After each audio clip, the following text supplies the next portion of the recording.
welcome to a new episode of Athletics for Life podcast. In this show, we like to delve into education-based athletics and those lessons that we learn through sports. We interview athletes, we interview coaches, we interview athletic directors, and our guest today is an athletic director from the other side of the world. Yeah, so we're going all the way to Panama in Latin America to talk to Matt McInnes. He worked all over the world. Matt worked in Mexico, Malaysia, the UK, the US, Australia, and now he's been in Panama for 4 years. And he's moving to our side of the world next year as the head of PE, the athletics director and activities director for Dalian American School. And as a lot of guests have mentioned on previous shows, the time with COVID has been a great time to connect.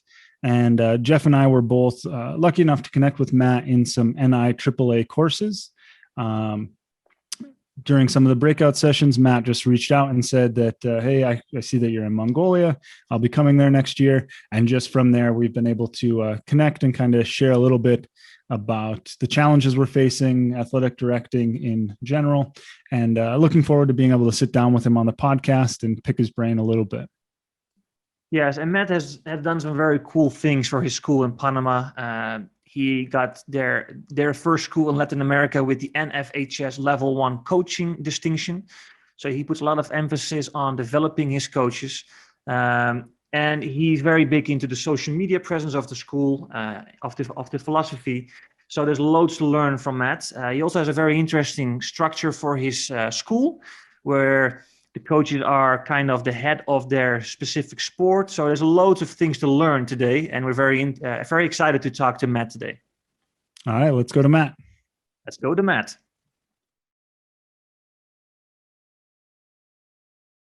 Well, to start off, we've met, we had some courses together. You and Jeff have met, but anyone listening or watching, they don't know who you are. So if you could just spend a little bit kind of telling who you are, what you do, where you're at in the world, that'd be great. Sure. Yeah. My name is Matt McInnes. I'm originally from Scotland. I actually watched a couple of your sessions last couple of weeks, and, I want to thank you guys and congratulate you for everything you're doing. And, these are some of the silver linings, I think, of the pandemic. But I heard a Scottish voice listening into one of your sessions with, I think it was Danny Clark from one of the schools in China. So there's two of us. There's at least two Scottish ADs out there. Maybe there's more. So I'm originally from Scotland.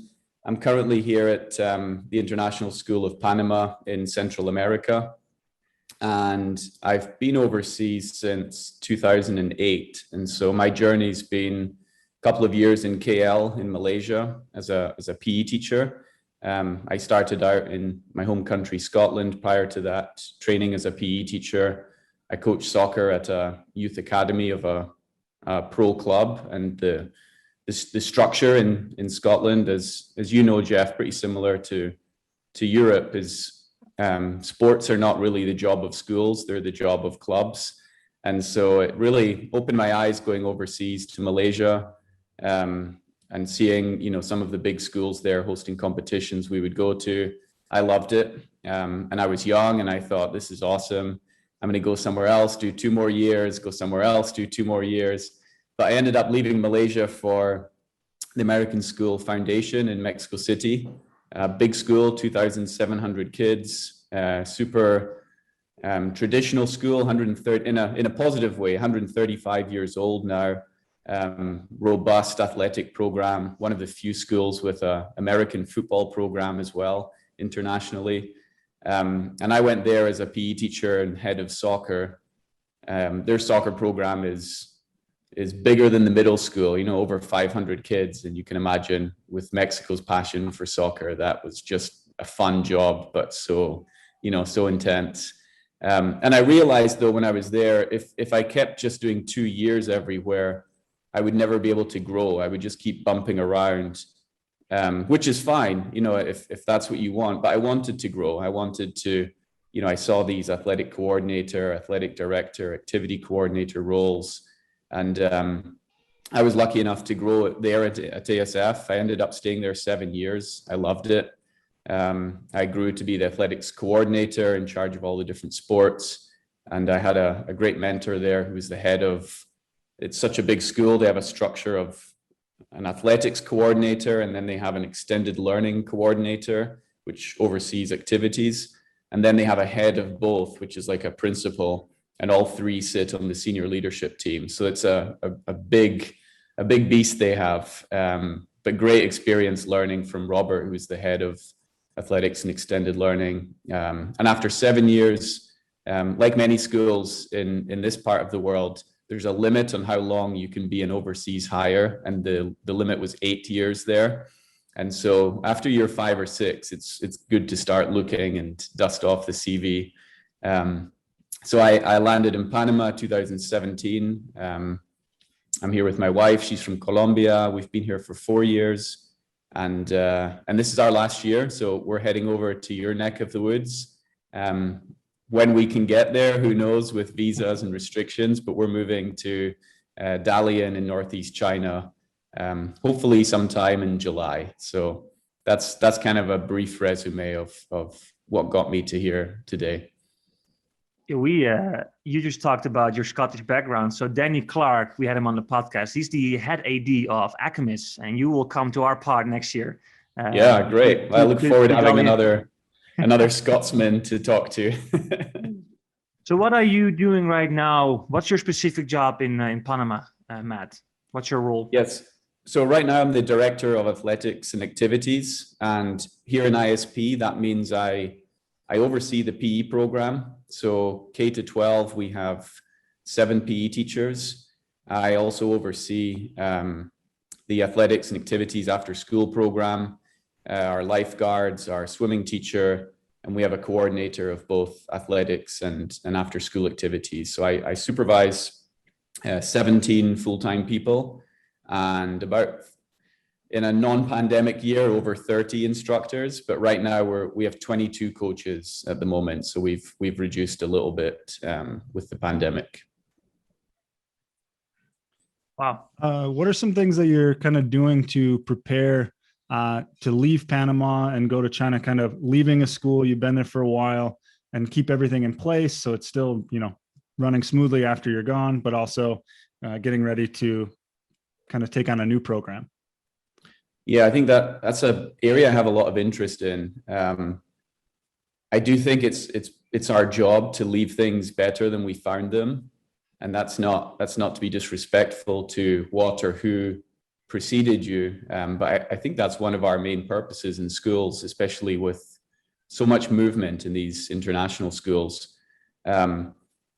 So for me, and I also think there's a danger. We talk a lot about our personal philosophies, and that's great, but I also think that needs to match the school, and that we need to be careful that we're not like that teacher that just takes their curriculum in the suitcase and off they go to another place, they unpack the suitcase and they do the same thing again. So I think that's critical, is getting to know your surroundings and your culture and the school, and matching what you can bring to the table with what the needs of that community specifically might be. So specifically to me, moving on, I'm super proud of one of our PE teachers has been promoted into the role. He's a local hire. He started out as a PE teacher 4 years ago. He's been our head of tennis, coordinator of tennis for 4 years.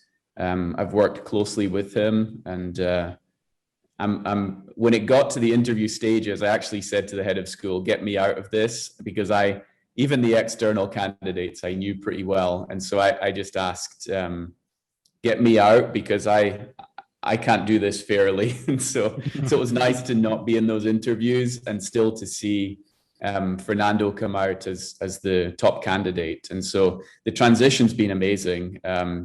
We've had 6 months now working together, meeting. We have a meeting every week where it's his time. You just ask me whatever, we chat about whatever.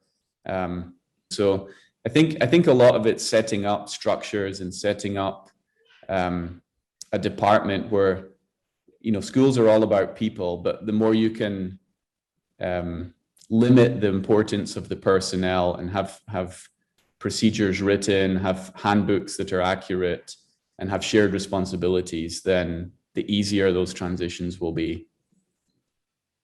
Sure, yeah, that's definitely. So what I found very interesting about your school in Panama is that you discussed to me the different kind of structure for your athletics program. Can you talk a little bit about that, where your coaches become more of the head of sports, right? That specific sport they're coaching, is that correct? Yeah, and this might be a little bit nuanced to our setting in Latin America, because we generally have year-round programs here in this part of the world, and so this might not work so well in a seasonal program, which happen in many other parts of the world. But this was something which ASF in Mexico had, and that was my first job, as I said, when I got there. I was the head of soccer, and the structure was just, there's so many benefits to it that it was something I initiated here in Panama 4 years ago. And so basically we have 7 sports here. They all go year round. We make sure that for the elementary and middle school, kids only practice 2 days a week in a sport, and we match sports up with their interests. So a kid could do, for example, basketball and soccer. We make sure they're not on the same days. So you could be a sub-10 basketball player Monday, Wednesday, and a soccer player Tuesday, Thursday, for example. But we've developed these coordinators of sport. So for each of those 7 sports, we have like a middle leader who's in charge of that sport. And so that person I meet with every week or every 2 weeks, depending on how busy things are in that sport at that particular time of year. And we just talk about what's happening. What are the challenges that are happening in the sport? What's coming up, what just happened, how can we evaluate that, and sharing a lot of the leadership that can be sometimes very lonely for an athletic director. It's daunting if you have 30, 40, 50 staff, and you're trying to manage all that and lead all that. And I think we can do it better if we share that somehow. And so having those coordinators of sport has really helped. They give us guidance on changes for the athletics handbook for the following year. They help lead meetings with parents. They help with a lot of the communication. They help guide their different coaches in their sports. So many advantages to the structure. And I've found it holds me more accountable, having these meetings every week with all sports. You know what it is, we just get busy. And if I didn't have those meetings, sometimes I would just drop the ball on certain things. So it's a structure I've found success with, and I've found it's helped our coaches look outside just the X's and O's. It helps them look at the challenges you face as an athletic director. It helps them see it from your perspective, from the parents' perspective, rather than just being so focused on the technical side of coaching, Yeah, definitely. And especially during like now, with everything kind of up in the air, just to have those people you can kind of turn to and wring your hands with. And it's tough. I think it's tough just about everywhere. I'm curious though, how has it been for you guys in Panama with like COVID shutdowns? You mentioned you haven't been in school for a year. What has your role looked like in light of COVID and stuff? Yeah. So I could talk for hours about something that's got nothing to do with athletics. I won't. I'll just tell you that about half of my job right now, to be honest, has been safeguarding. So I've been chairing the school's safeguarding committee since January 2020, and that's the group that has been planning re-entry to school, or in January it was planning for closing school back in January 2020.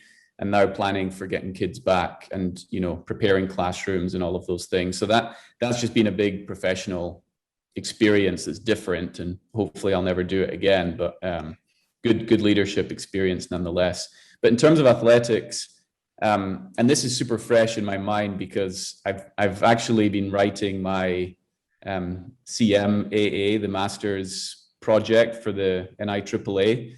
And so there's, as you guys know, you're involved in the program, there's 2 pathways to doing the master's. You can do a presentation or you can write your project. And I wanted to challenge myself and write it, because I feel like we're always doing what we're doing right now. That's our new life, isn't it? We're in these meetings, we're presenting, we're discussing. So I wanted to challenge myself.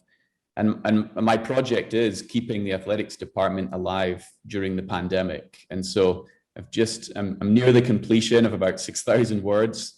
And I'll not bore you with all of the details, but it really falls into 4 categories, the project I'm writing and what we've been doing the past 14 months.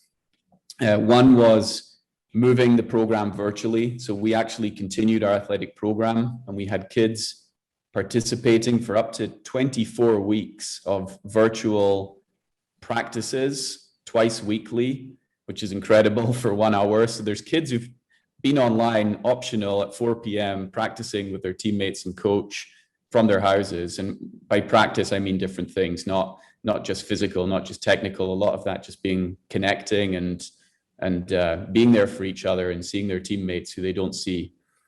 So that's a big chunk of what we've been doing and what my project is. A second part is developing student leadership. We learned very quickly that we were becoming distant from the kids because we weren't seeing them physically. So I think we had a lot of informal connections on campus, before a game, after a game, in the corridors, going on these trips where you're just together at dinner, breakfast, constantly.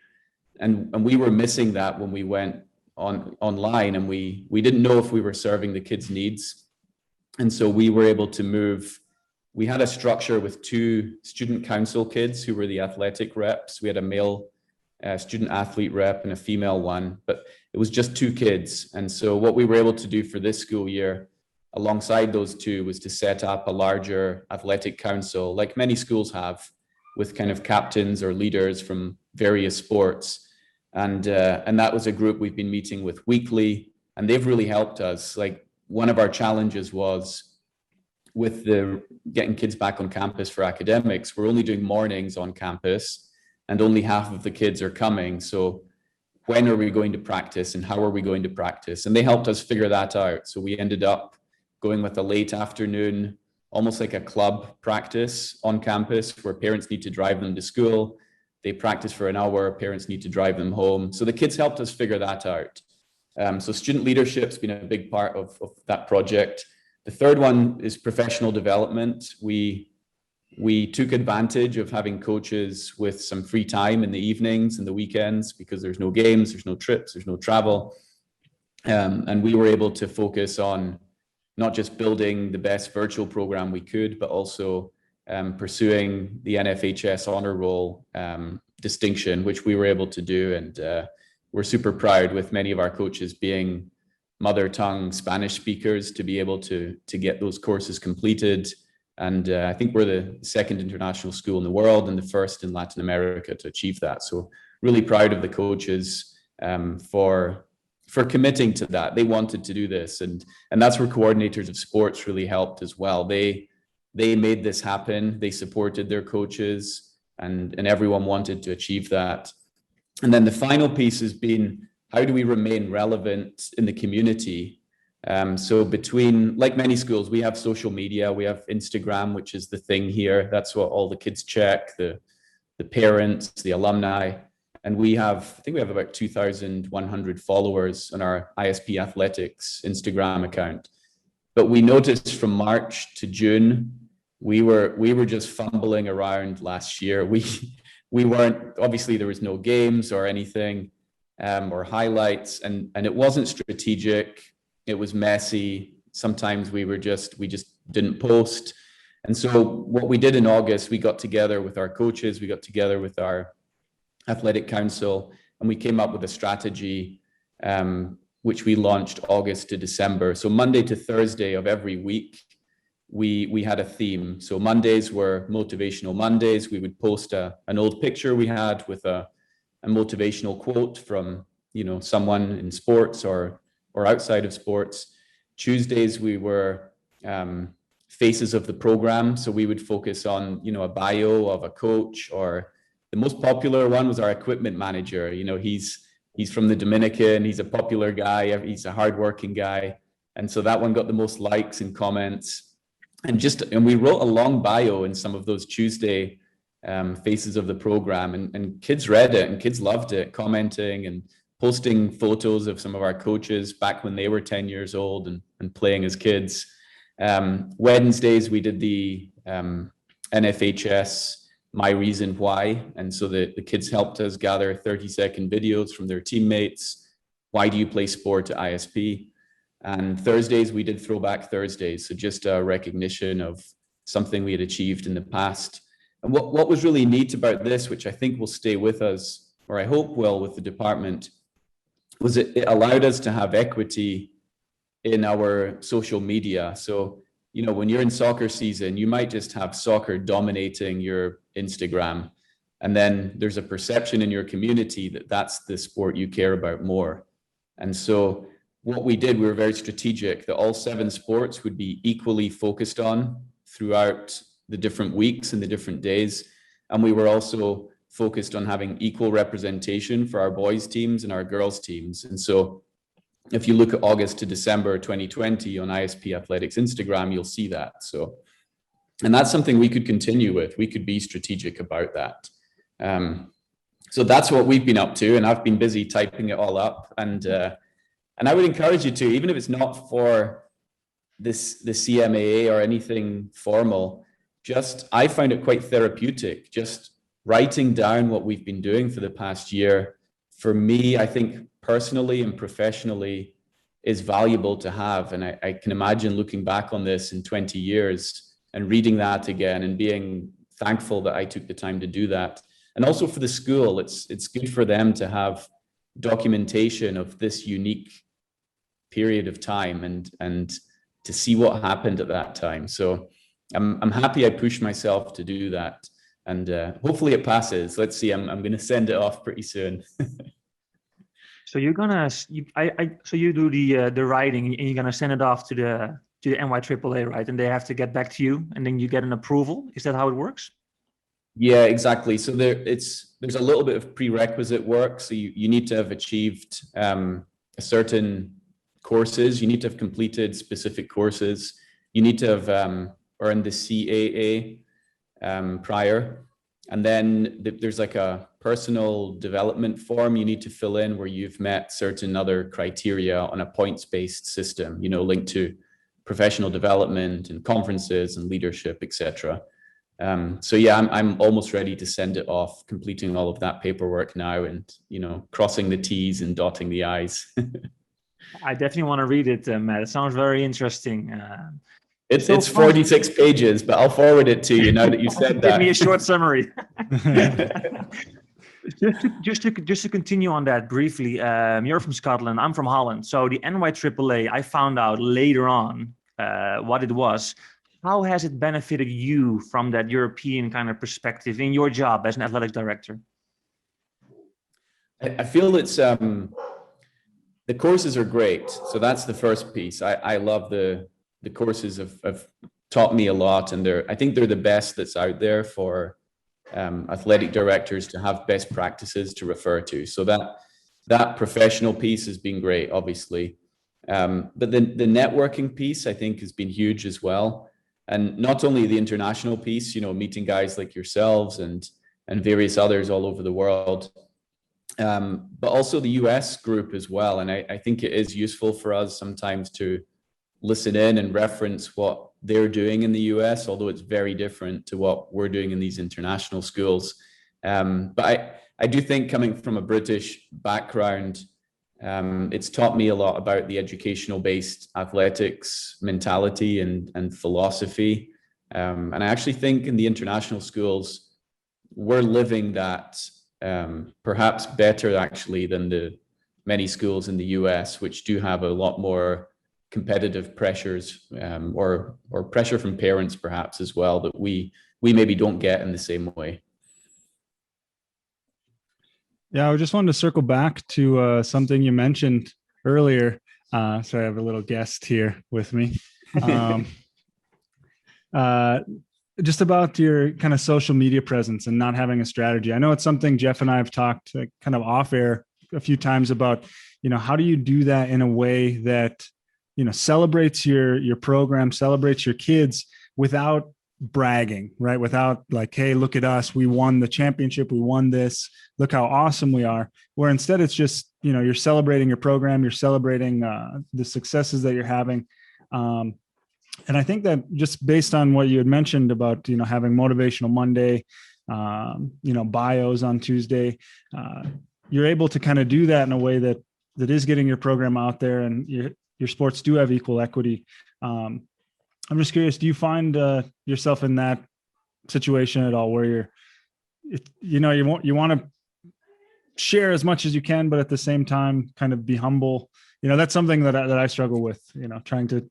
No, definitely. I completely agree. And I would go even further. I think there's a fine line sometimes as well with like marketing departments in schools like ours now. They have a big presence, and athletics is a easy thing to sell. And sometimes they want, they come to you and ask for certain messages or certain achievements.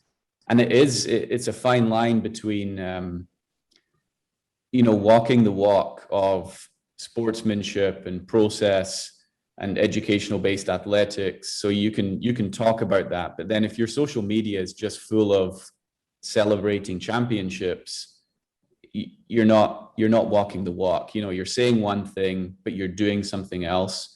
And so that is a big challenge. And I think we wrestled with that quite a bit last year, actually, when we were the only school in the country doing anything for athletics when schools were shut down here in Panama.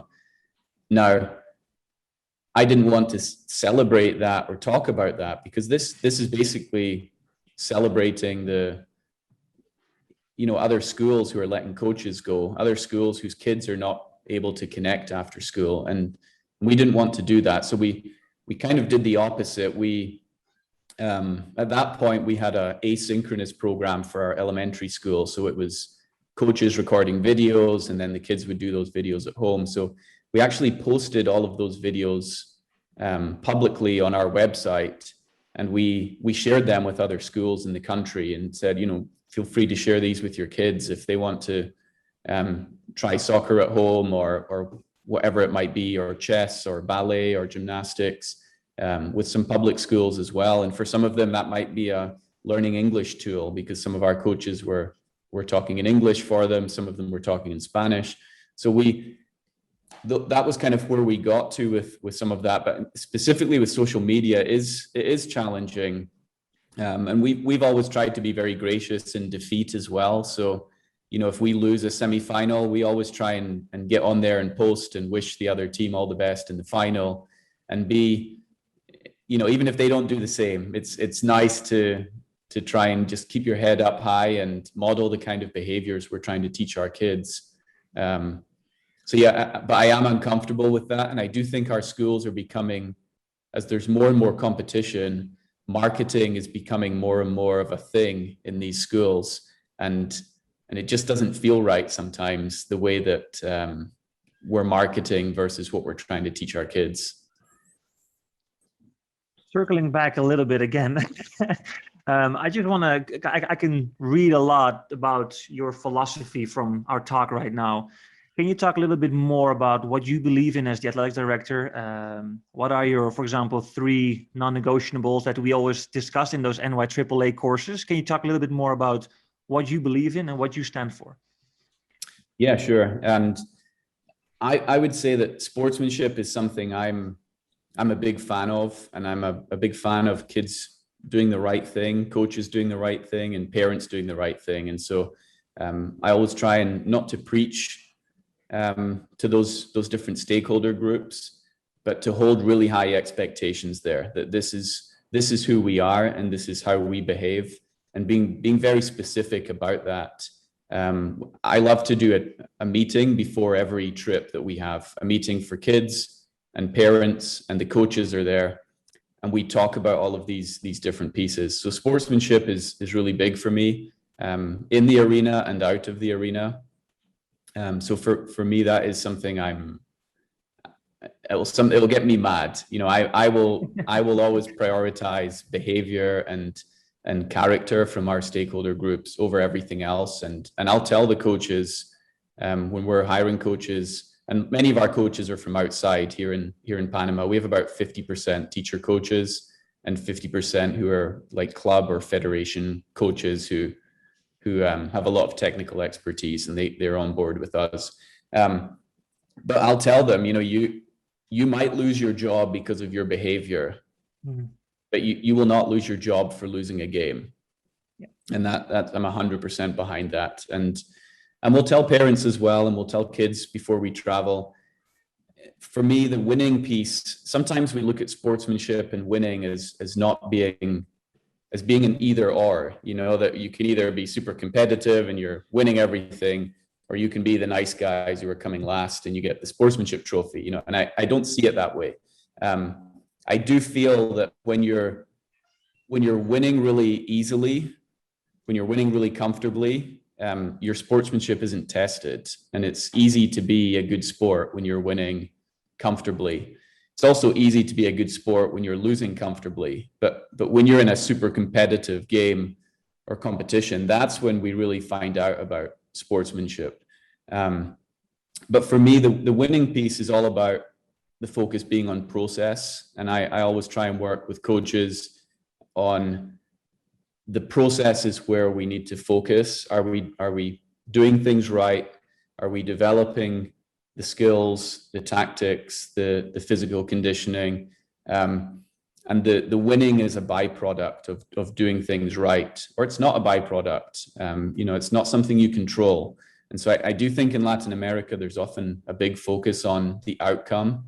And I believe where you guys are, it's pretty similar as well in local communities where you're judged on the outcome rather than on the process.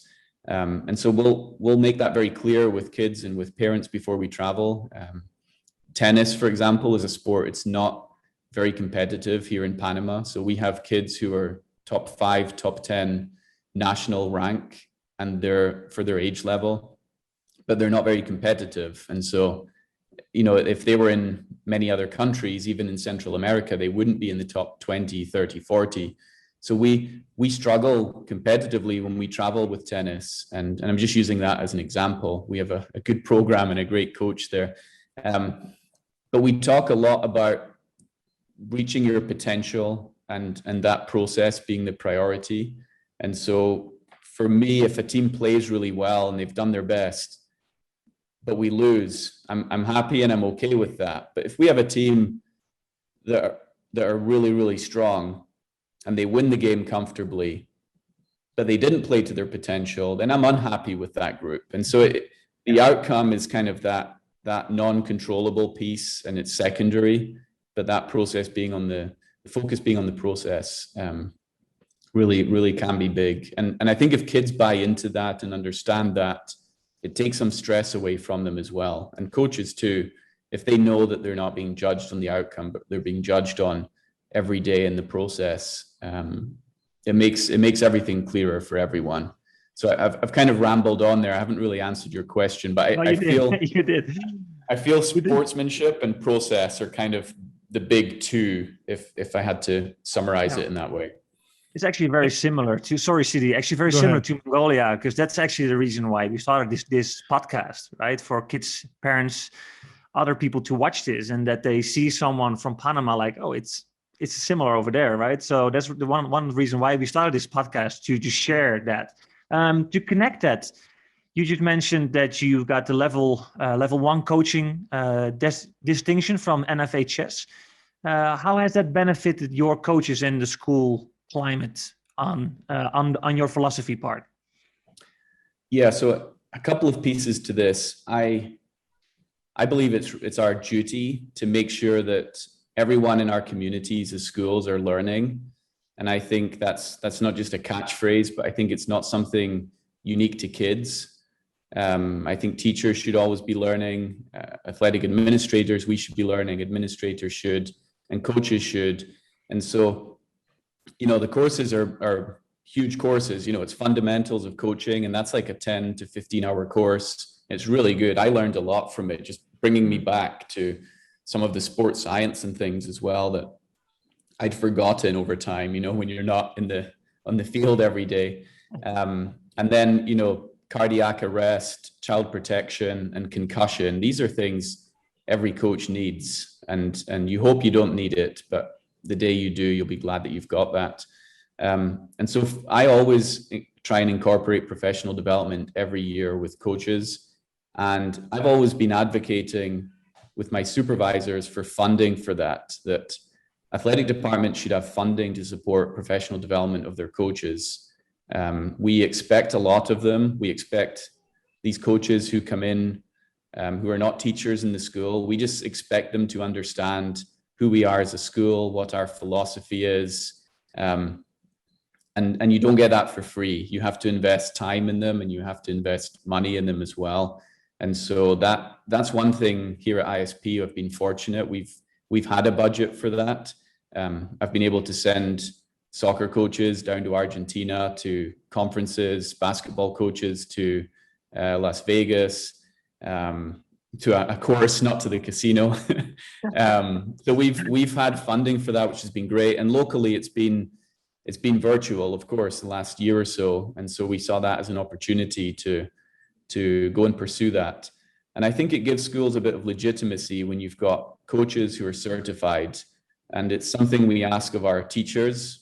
You know, I don't think there are many international schools out there now that would say, we'll hire this teacher just because they're good at math and they've got some interest. They're looking for people who are certified. And why are we not doing that with our coaches as well? Because some of our kids spend more time with the coaches than they do any other adult. You know, they might be together 2-hour sessions 5 days a week, and their parents might not be around so much at home, and they're not seeing any of their teachers that much either. So there's a big level of responsibility on coaches. And I'm a big believer we need to prepare them for that.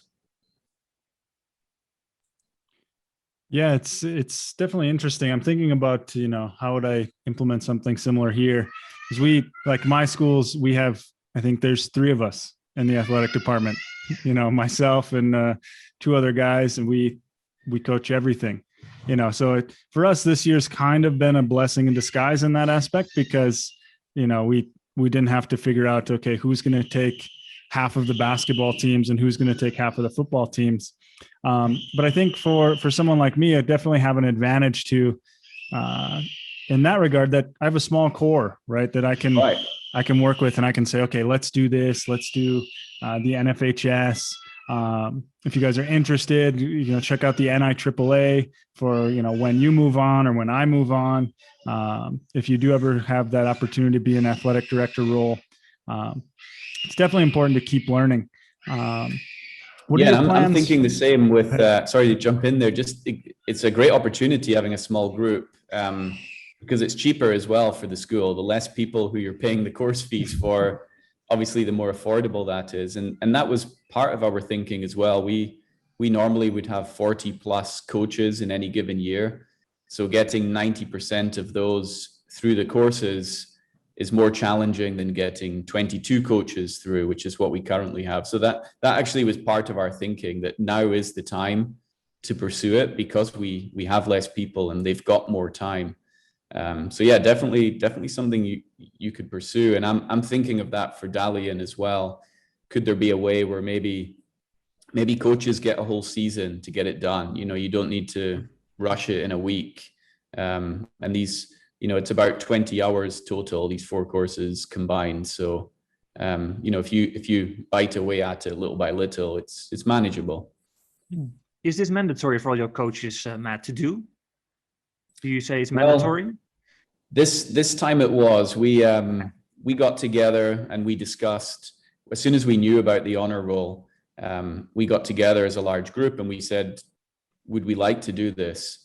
And people were passionate about it, and most of them didn't even need a reminder. You know, you have to constantly remind coaches of, hey, the awards ceremony's coming up. We need your award winners.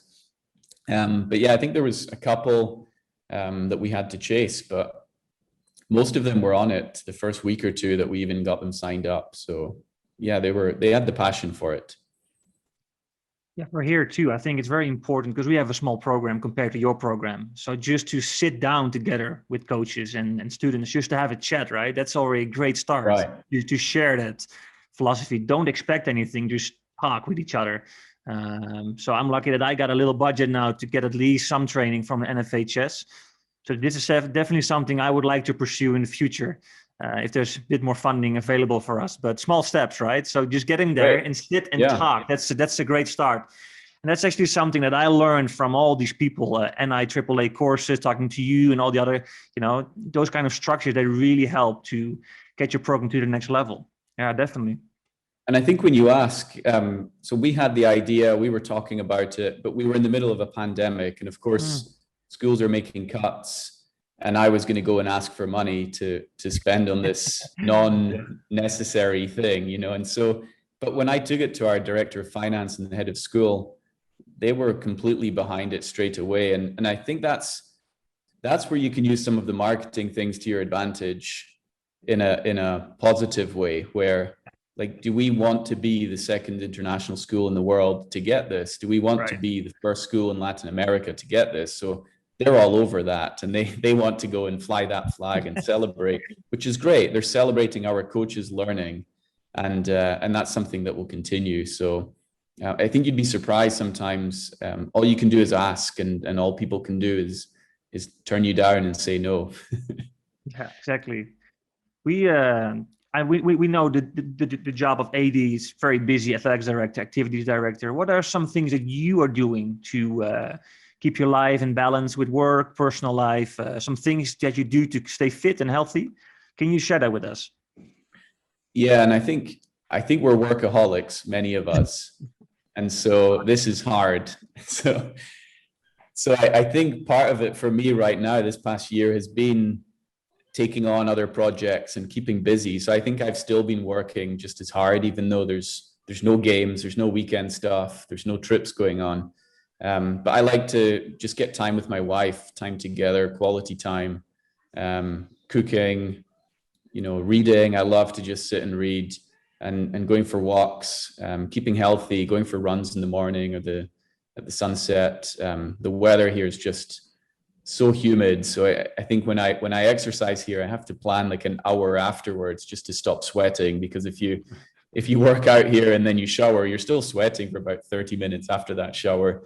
So yeah, just finding that balance is critical. And I think the pandemic has taught us a lot about finding balance between work and life, and appreciating some of the small things in life. And I wonder, when we emerge from this, will we ever go back to how busy and hectic we were right before this? And I think this is true of our parents as well, where there was business people flying all over the world, and now they're at home cooking, and they're there for their family.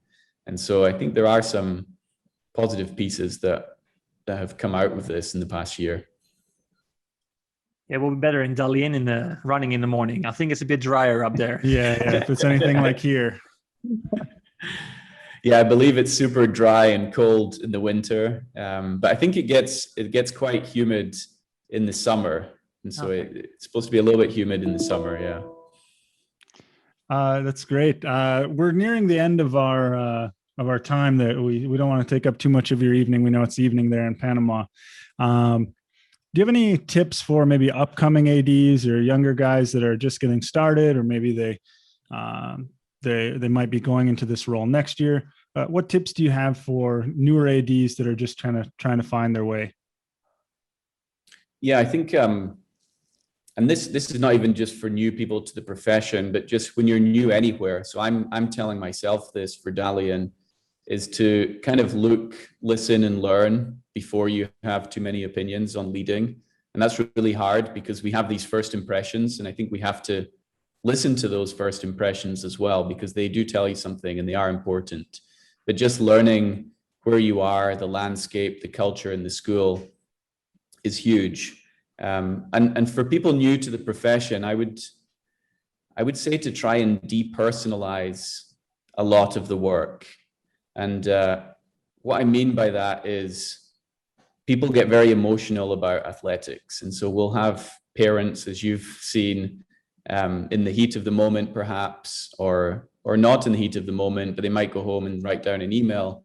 And to not take that personally, can really, it's easier said than done. But what's helped me do that over the years, I think, is one, just having the confidence to not take it personally.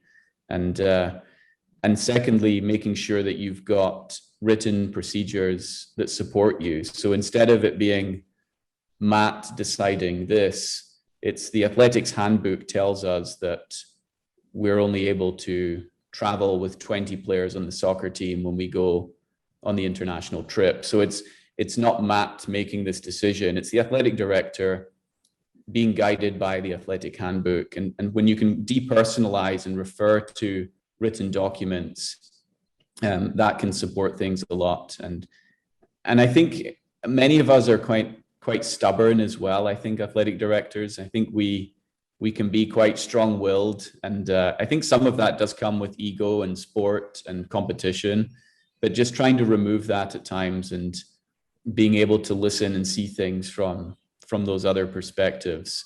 And that again, I think is something we've learned from the pandemic. I think empathy has been a big theme for everyone throughout this time. It's just trying to see where someone else is coming from and what they're going through. So for me, that's something I've been working a lot on over the years. And I think for young people or new people to the profession, that can be good to try and keep up your sleeve, to just try and listen and get some perspective before you maybe bite back with a comment, even if you know you're right. Yeah, that's a great tip actually, because it's not only that. I think also it's connecting with people, and that's sometimes it's a very lonely job, right? You make all these decisions, and people always emailing you, and I think having that common understanding of a philosophy, not only here in Mongolia, but there's someone else in Panama who believes the same. So I think that's very valuable. I found the NIAAA has done that for me, and I think maybe for you too, that connection with other people all over the world. So thank you for that tip, Matt. That's really valuable. No, that's been huge, Jeff. And again, like the reason we're here right now is because the pandemic has forced us to collaborate, that we figured out the world's a small place. And so I think the past year I've connected more with athletic directors in other countries than at any time prior. And I'm thankful for that.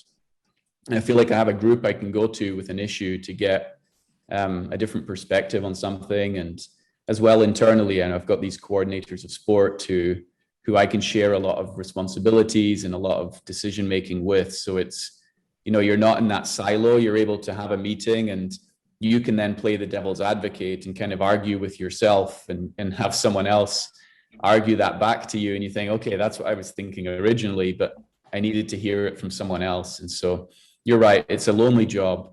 And there's not many people in your school who understand it, heads of school, principals, unless they've been in the role. It's a very different, very unique position. And so, yeah, having those structures, if you have them in your school, in your department, or having those contacts around the city, country, or the world now is huge, super helpful. Yeah. So we want to thank you so much for your time today, Matt. And I hope, fingers crossed, that we can welcome you face to face in ACAMIS in Dalian next year. Yeah. We actually have the ACAMIS conference soon where we're going to meet. So hope we can meet you in person next year. That will be great. Thank you so much for your time today. No, thank you, Jeff and CD for hosting. It's been a great conversation, and thank you for setting up Athletics for Life and getting this platform going. And I'll definitely tune in. And I see you're now in Apple Podcasts as well, so I'll definitely download it on my phone now too. For sure. No, thanks again, Matt. It's been great. Much appreciated. Great to see you guys. Take care. Have a good day. Thank you. Bye-bye. Thank you. Bye. All right. So we just sat down with Matt McInnes, athletic director in Panama. Shortly, he'll be hopefully moving to our neck of the woods in northeastern China. And I thought the interview was great. It's easy to interview guys like Matt, guys that are just willing to share so much and kind of share the same philosophies that we do too, right? Like it's about the process. It's about doing the right thing. It made me think of one of our ACAMIS trips. We took a group down to China, and we were playing in a tournament, and it was close. You could see that it was probably going to be a 3-way tie for third. And in one of the games, we ended up losing.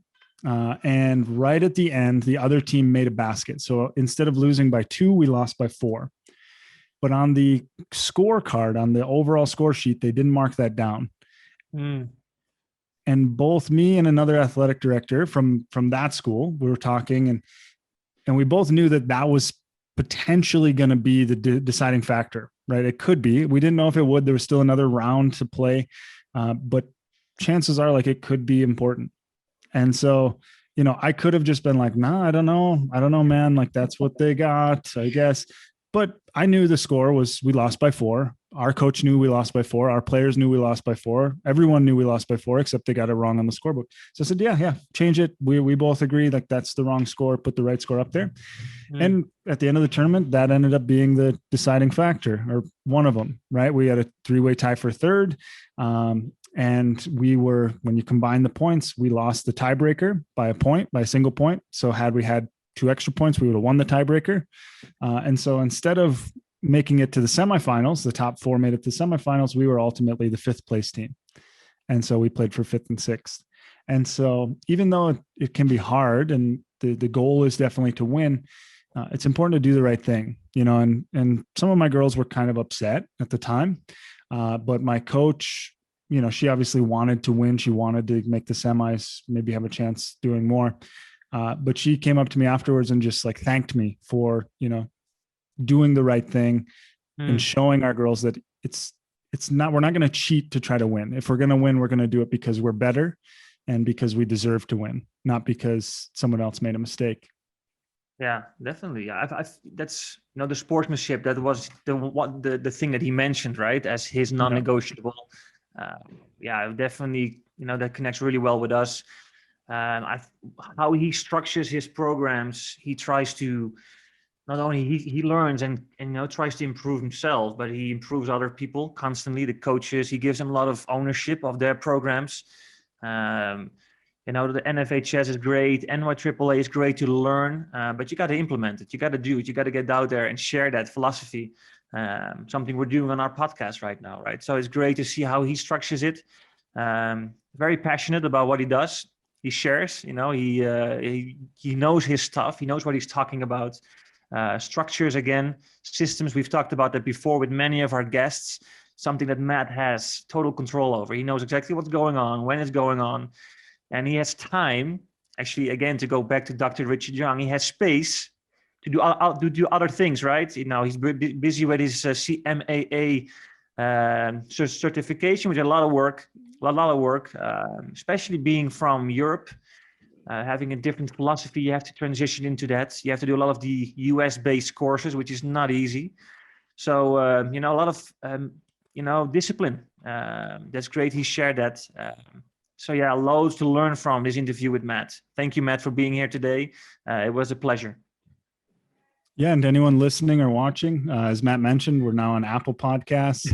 We should be up on Google and Spotify as well. So if you'd prefer to listen on one of those, look for us there. And whatever platform you're on, whether you're watching us on YouTube or listening on podcasts, just give us either a thumbs up or a review. That'll help out a ton. And if there's any guests you would like to see, if there's any topics you would like us to cover, email us. Just put a little comment below our podcast interviews, and just get in contact with us. It's all about sharing. It's all about learning from each other, and that's why we do what we do in our podcast. So again, thank you, Matt, for sharing your story and your expertise with us today. It was a pleasure to have you on, and we look forward to see you at our new podcast, next podcast. Take care. See you then. Bye-bye.